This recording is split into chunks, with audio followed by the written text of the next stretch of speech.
I think most VCS owners had figured the last big Atari release of the year had already came in the form of Berserk Recharged. And I think we were okay with that, as this year has been a bumpy one for Atari's modern gaming console.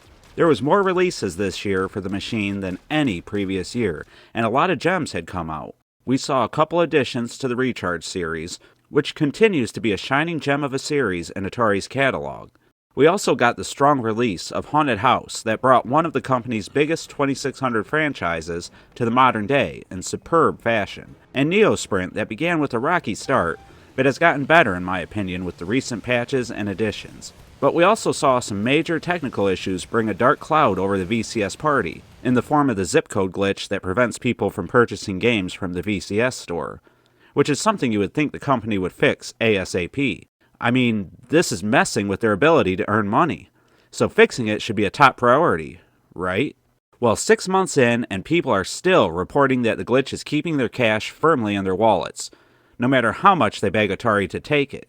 I personally have recently had success backing in and out of the purchase screen until my saved information appears and allows me to buy games, but we're getting into something other than what this video is about. We got yet another big release for the Atari VCS that came out of nowhere on December 15th in the form of Food Fight Culinary Combat. Now I heard that a new Food Fight game had been in development years ago, but I think most of us figured it was going to be stuck in development limbo for the rest of the VCS's life. But that's not so. The question is, does Food Fight Culinary Combat stay true to the original? Is it worth playing? And most importantly, is it fun? Well, let's find out with the Atari Network's first impressions.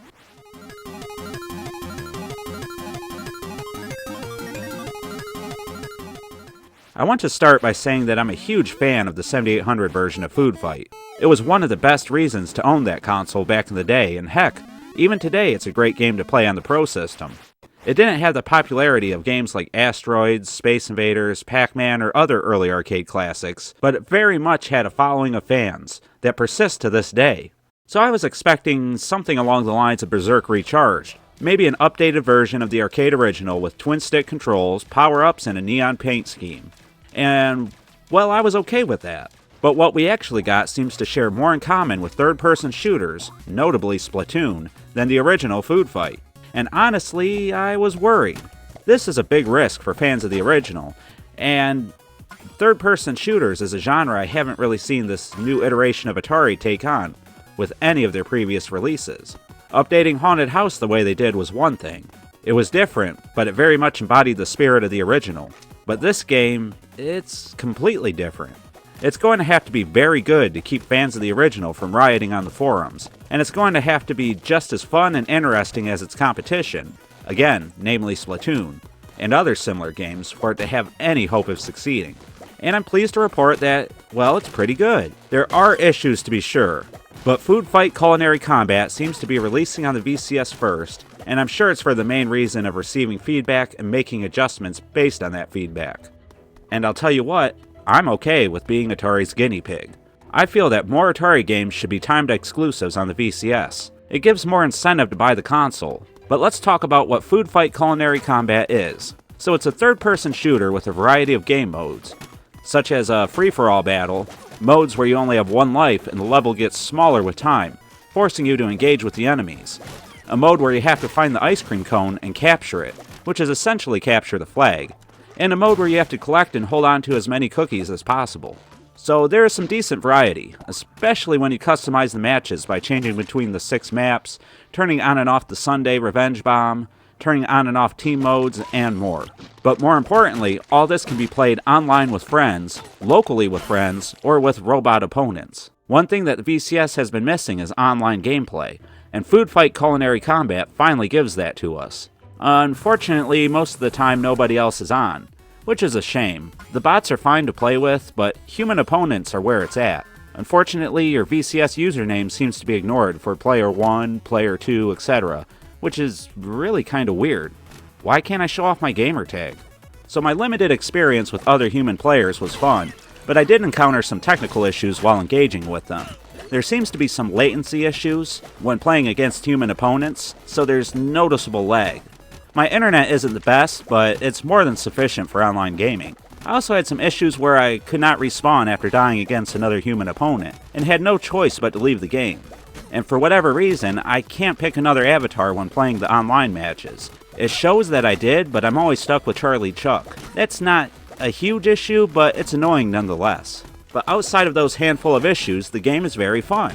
There are a nice variety of weapons for you to use, and while some are better than others, none of them feel useless. You start off with a default tomato slingshot, which seems to be okay at everything, but a master of nothing. You can pick up a popcorn chain gun, which is weak but shoots faster than anything else, a gummy bear gun, which makes your opponent slower with every hit, a pea shooter that burst fires circular food at opponents, a pizza flinger, which is my personal favorite, a custard donut launcher, and many, many more. I was impressed by the variety of weapons, especially when you consider that each can be augmented with things like butter, that allows your bullets to cover the levels in slippery substances, forcing your opponents to slide about. You also have other augmentations that make the floors bouncy or sticky, and it makes for something that's extremely unique and fun. And of course you have secondary weapons like fruit grenades, bananas that shoot straight out like boomerangs, and much more. The combat is top notch, and you can tell a lot of work went into making this feel pretty good. Again, there are some weapons that are notably better than others, so I wouldn't call the combat perfectly balanced, but it's pretty darn good. So the culinary combat is good, even with latency issues and a few odd moments when playing against other people. I feel that it could be a blast with friends and relatives. The control is a bit on the loose side, but there are options to adjust sensitivity for both the Y and X axis. And I don't mean to keep harping on this, but it feels like Splatoon in the control department. Not so much the objectives, but purely in the controls. I'd say that it feels very much like a fun game, but it has little to do with the original source material. I appreciate trying to modernize things, but I would have liked more nods to the original. And that's where I would end it, but there's still more to talk about. You see, Food Fight Culinary Combat is actually larger than just the bot battles and online modes. This game seems to be our introduction to what they're dubbing the Atari-verse.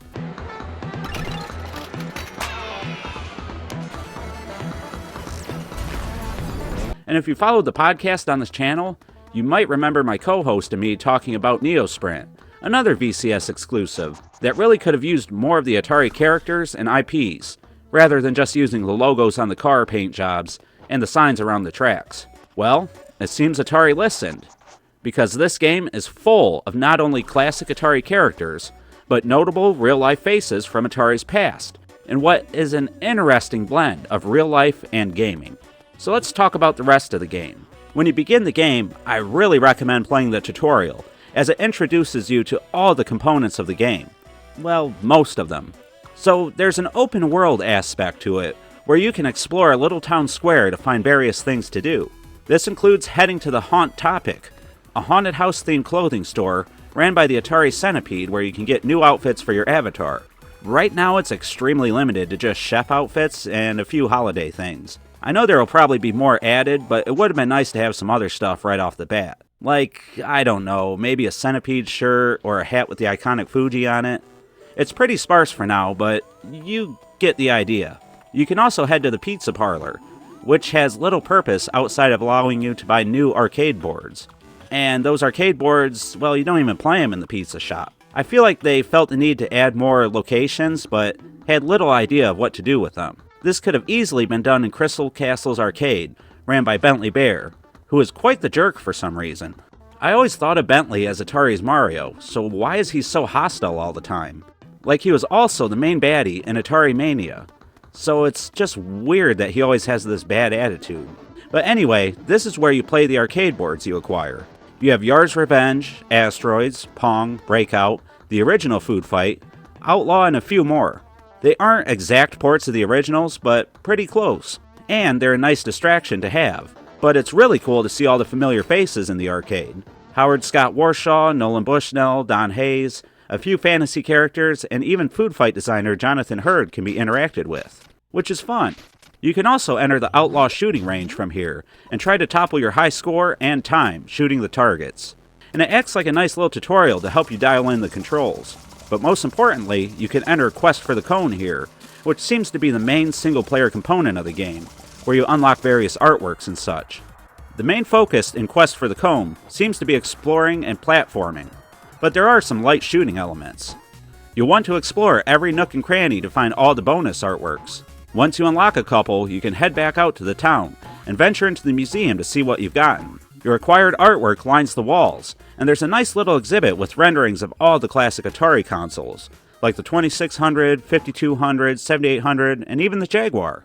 This place is very cool to walk around a time or two, but that's really about it. I hope they do more with it in the future. There seems to be a lot more that I either haven't unlocked yet or haven't been added yet. The Yarians from Yar's Revenge have an embassy here, and the gate is locked, but it would be cool to see what's inside. There is also an asteroids planetarium that I haven't been able to get access to. It seems there are a lot of elements that are introduced, but not much has been done so far, and I can't wait to see what they will add in the future.